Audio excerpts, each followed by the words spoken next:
can't even think of it. Innovative care services, and I'm so kind of flustered because we've had a phenomenal tour today. We've gotten to see the care that people need in their lives. We have a lot of the homes where these clients live, and without the services provided by these providers, people would not get the care that they need. So we've been thrilled to welcome the representatives and get to see all these valuable services. Hello, my name is Julie Miller. I'm the Executive Director of Community Alternatives, a lot smaller nonprofit located in Shawano, Wisconsin. We have residential homes for people with intellectual disabilities. Part of the reason that we're here is advocating for those folks so they are able to go out into the community, so they are able to go to day service programs and just programs so they can form connections with other people in their community as well. I'm Ryan Rezzaconi, president of Aspiro. Thank you all for attending, and it was just a wonderful event today to be able to tour all these great organizations, see all the wonderful work that we do, and spend some time with the amazing clients that we serve every day, and how we get them out into the community and get them engaged. Thank you. Yeah, thank you for the great experience, the great tour. Enjoyed every minute of it. I just think that as Americans, we've kind of gotten the tendency to complain about government and what government does and does not do. But today was the perfect picture of where private donations, private equity, and government coming together to provide amazing services for those that can't provide for themselves. So this is one of the great things that government can do.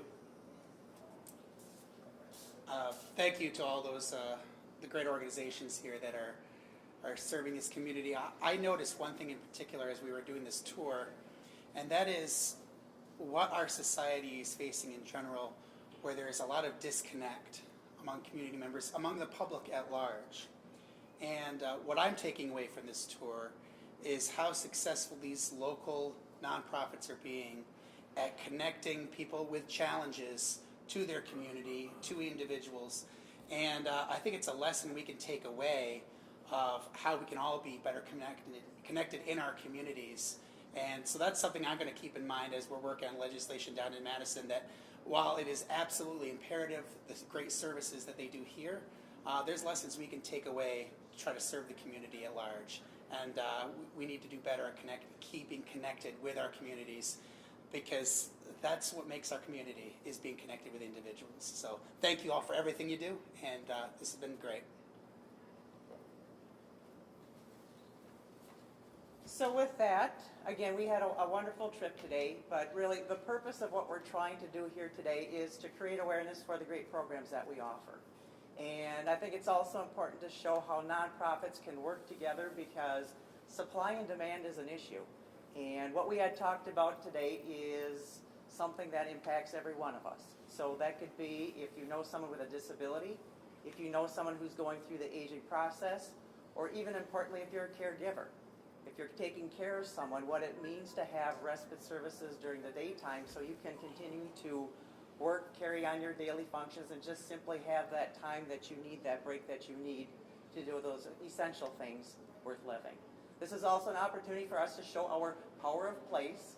So we got to tour things. The power of place for Aspiro is yet to come, so that will be probably this summer. We're there doing a major remodel, but for all of us who are here today, I guess our ask to you is just to help spread the word about the good work that we do. I'm sure that you know of someone today, or that could be tomorrow, something that would happen, that we would like you to share our stories and let people know that we are here to help.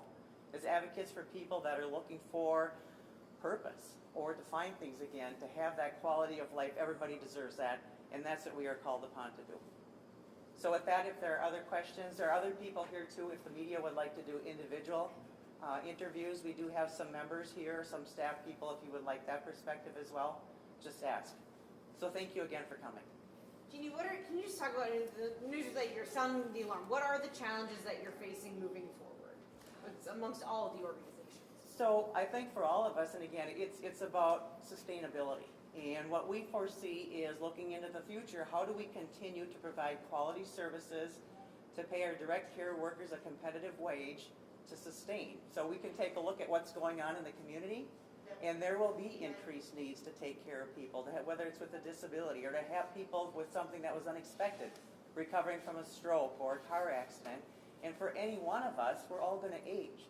So what does that mean, and what resources are there in the community that we offer? But again, to be sustainable, to have the funding to carry on that quality level of service is going to be a challenge. Is the funding, obviously you have a lot of community support, I know. I was at the groundbreaking, right? And you talked about the community support that you get here. I mean, is the shortfall coming from government funding? Is it coming from insurance companies? Is it coming from the community? Is it all of them? Yes. And again, if anybody else wants to pop in to say this, is that, we take a look at, there are multiple revenue generators, okay? So we have programs that we can generate revenue with that. We look to the state for help with Medicaid or Family Cares dollars to support, and then we look to our communities for private support. We try to find a balance among all of those, and for any nonprofit, that's always challenging. So we continue to look for new ways and to create awareness for what we do, and to find that additional support. And again, the reason why we're here today is because we have great legislative support that are helping us through some of these challenging times. And we will continue to look to them, to lean on them, to say, how can we better work together to make sure that we are responding to what the community needs are. Where do you go from here? Somebody else want to jump in and answer any of these questions? Sure. A little bit. Yeah, so our coalition has worked together to find out which legislators will really step up and help us with funding for specifically day services and pre-vocational work, because we need that funding to continue to support these people. And so there are specific dollar amounts and asks which we had during the last biennial budget, and we'll be making those asks again for funding and hopefully immediate funding. Beyond that are the challenges where the insurance companies, MCOs, are not allowing people to access all of these services sometimes. They are saying there's a duplication of service, and we know that's not true. We have 22 homes where we house people with disabilities, and we've noticed that those same insurance companies are saying, well, they can just stay home, and that's not the case. They need to go out to our partner organizations. And so we're going to ask legislators, please make sure that we are not having denials of services for our clients. So it's those two issues really, the funding, which we have an exact number, and then the denial of services because of duplication of services. Did you get the funding you needed in the biennial budget?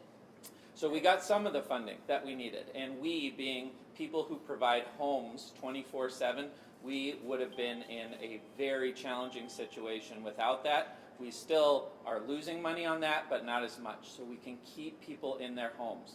But people, our clients, say, I need to go to Curative, I need to go to CP, I need to go to Aspiro, right? And that's where their lives are when they're not living with us 24/7. So we got some of the funding, we didn't get all of it, and we're working towards that. You said you got you specifically got funding for your organizations that house people with disabilities, not day services. So it was like one of the best days of my life until I called my colleagues and was like, oh yeah, right, we're halfway there.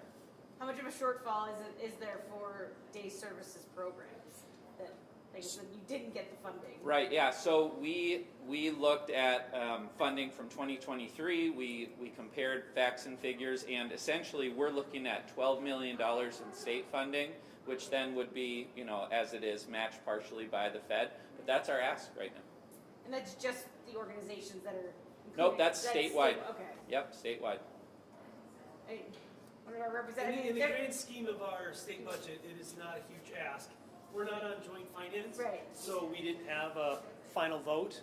So we talked to our colleagues, our budget buddies, anybody on joint finance. But when it came to the final vote, where they're picking every program out of the thousands of asks that make it in the budget, that $12 million was sadly not included. I mean, how do you? There's only so much money in the pot. I guess how do you pick and choose? Oh, yeah, that's a fun question. I think I said at the beginning of the tour when they brought up the money is you never run out of good things to be spending money on. There's always fantastic programs, fantastic ideas that you are with real legitimate needs, and that's absolutely true. And when you're going through the budget as a whole, that's a difficult job for the people on joint finance because frustratingly for them, a lot of times they have to say no because they're trying to put together a whole package. But that's not uncommon. They do that, and then we come back later. We don't spend every single dollar in the state budget. We still have a reserve left over of where we can say, okay, we did the main budget. Now let's see where additional pressure points remain, because that's the critically important part about this is just because somebody asks on the front end doesn't mean, of course, that it's absolutely needed going forward. And so you put together the big package, and then you start to look at these additional things and say, okay, how important this is this to the community? How important is it to our population? What are we hearing from people in the communities? What maybe was asked for but got missed in the state budget? So I very much would expect that this is something we're going to have discussions on in the Assembly, in the State Senate, on what can we still afford related to this, what other additional things are we could be looking at.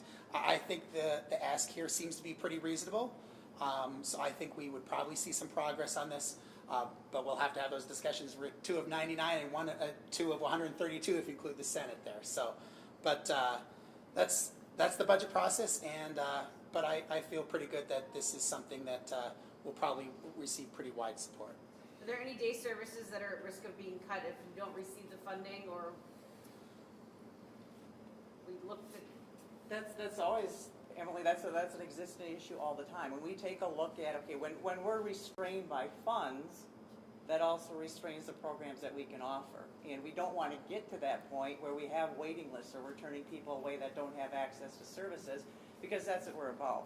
As a nonprofit, we're here to serve the needs of the community and to say that should be open and accessible for everybody. And then it just becomes a more difficult picture as far as how do you financially put that together so we don't have that at risk. Michael touched on that a little bit with their homes. I mean, if we didn't have funding, if he didn't have funding for residential care, they were at risk of closing homes. If we don't have funding to support day services, we don't want to be faced with those challenges either. One quick comment too. We've had a lot of bipartisan support. People care about this population, and it was a huge lift to get the residential funding. It was over $100 million across the biennium. So that was very difficult to find the funds and to afford it, kind of thing. But that happened, and that happened because of the support of legislators who care about this population. And now we're just hoping to take the next step. Do any of you have waiting lists? Are there wait lists, or do you just expect them as the population gets older and people are living longer? Well, I think maybe some of you have seen the press release that came out from DDR, the Department of Vocational Rehabilitation. That's part of the Department of Workforce Development, and they're talking about instituting a wait list. And if they do that, you're going to see our clients affected because they're not going to get the employment services that they would need. Instead of going right into that program, they're going to have to wait. For Project Search, which works with high school kids, like at Civil Hop School, and they go into businesses like Aurora Daycare Medical Center, HSHS, that would also affect them. So those special needs high school kids would be forced to enter into the waitlist program, and we don't know how that's going to work. They still haven't released that. So there are wait lists that have been announced, and we might see more as it pertains to other areas of day services.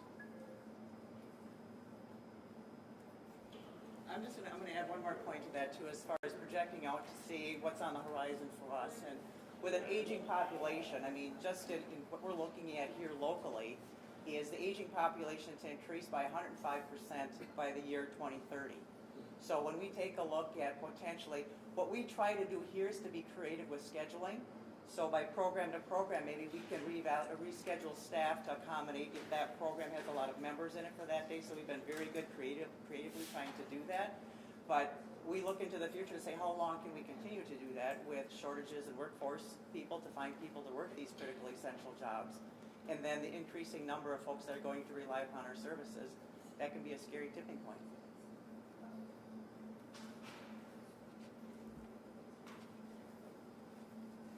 Any other questions? Any other comments? again, we thank you all for coming. And again, if there are any individual interviews that you would like to schedule, feel free to come up and see any one of us or some of our members who are here with us today.